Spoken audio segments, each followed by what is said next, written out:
Now I'd like to welcome Tyco Tat from Singapore Polytechnic, where he's the design lead for the Innovations for Healthy Aging and the User Experience Center. He's always able to give us a nice approach around empathy and how we can create solutions that are tailor-made and towards the focus of older people.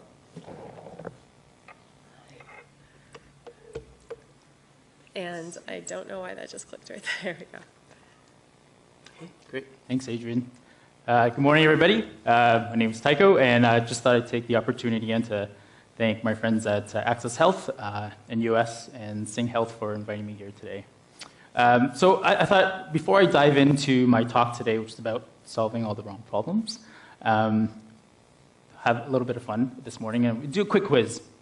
No pressure, but I'm about to flash just a number of different services up on screen. And what I want you to do is just take a quick moment just to read through and think to yourself, well, I want you to pick out which ones you think are bogus, which ones you think are fake.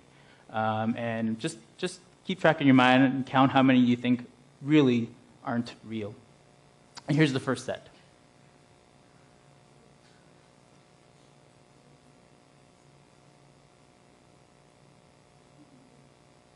Okay. And I'm going to move on to the second set, okay?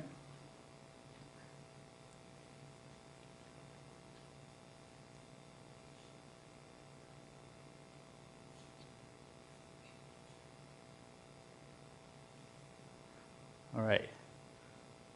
So just curious, just a show of hands, how many of you in the audience today thought that there was at least one in that list that was a fake? All right. Okay, at least one. Okay, how many thought two? 3? 4? 5 or more? Okay, interesting. Well, kind of a not so fair question, because actually it turns out that everything on the list is real. Wouldn't you believe it? Including the French kissing one.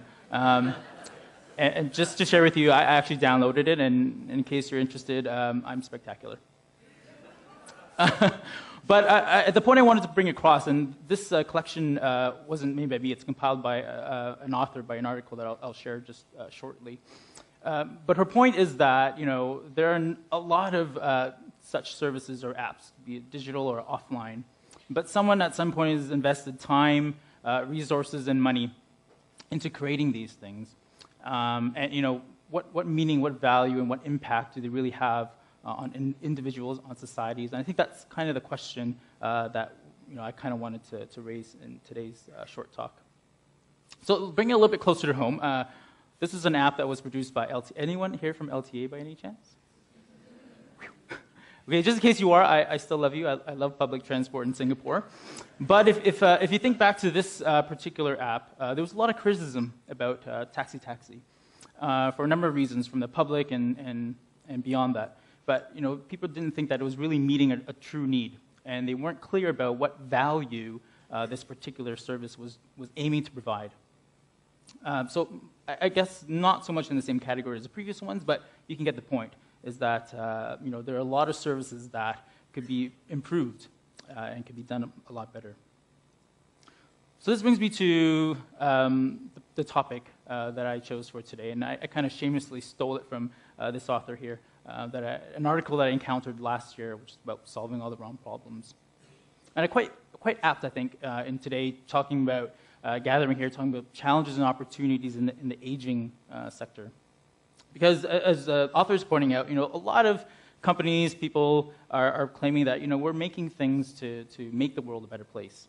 But the truth is that she's saying, even given the list that we just examined, is that really the case? Are we really doing that? Are we really helping anyone at the end of it? So what she's asking is, why are so many people devoting so much time and resources to solving problems that really don't exist?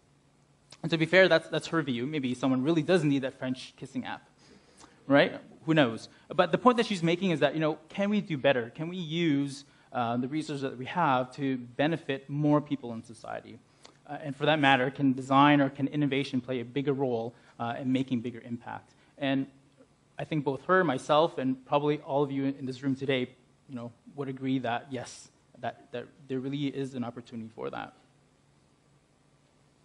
another thing she's asking in the article very pertinently is that, how can we actually get people then to look beyond their own experiences? And this is important this is a very important point, I think.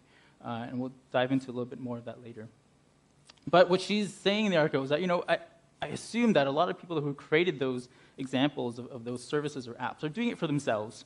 They're really serving their own needs. And that's okay. But if we talk about the broader context or application of design or innovation, I think there's a missed opportunity there. And that is, again, to impact a broader audience, bring benefits to a larger group or population within society. And so why do we need to do that? And more importantly is, how? How are we going to avoid solving the wrong problems? How are we going to really step outside of our own lived experience, our own shoes? Well, this brings me to another author. And this is very much in line with a lot of thought and theory that's going on in the design world right now, is that there are a number of things that are missing in the pursuit of innovation. And we won't talk about how you define innovation today. I think that can be another discussion. But suffice to say that we want to do better things. We want to create more benefit and value for people. So no big mystery. These things: empathy, humility, compassion, and conscience. So I think whenever I talk about this, people are like, yeah, well, that's very obvious. It's kind of a no-brainer. Common sense. And I agree. But more often than not, what's common sense isn't really common practice. And even when we talk about in the context of design and innovation, like the author is saying, these are some of the things that are missing. And in fact, if you look at the list of apps that you examined or services at the very beginning, was there really any of these things injected into the process of creating those? Arguably not. So we won't have time to talk about all of those things today, but I thought we could dive into at least empathy and humility and how that is interjected into the design process and how it can help you. I think in the audience today we have a lot of people from the tech world, business world, looking at how are we going to create some of these innovative products here in Singapore. Well, the first thing is, we always say, learn more about whom you're designing for. And that's really, really key, because I hear, I work with students a lot at the Polytechnic. We work with a lot of engineering teams externally as well. And maybe it's a tech thing or not, but a lot of times they're quite disconnected, I feel, from the end user. And in this case, we're talking about aging people, seniors. I was just having a quick chat with Adrian earlier. Not enough people have these conversations with the people that they're designing for, and I think that's a problem, essentially. And just to share with you as designers, how do we go about that? We use techniques that we sort of borrow from anthropology and sociology. We try and do some ethnography where we immerse ourselves in the context of the people that we're trying to learn about. In this case, this is a project that we did about seniors and healthcare in the home context. So we learned a lot by being there, talking to them, observing them, seeing how they interact with the people in their lives, their caregivers. And this is really, really valuable information as a designer or as anyone who wants to learn about key opportunities in improving someone's journey, and improving someone's life, and looking for ways to create value. So along the way, what we try and do all the time is understand what their journey is all about.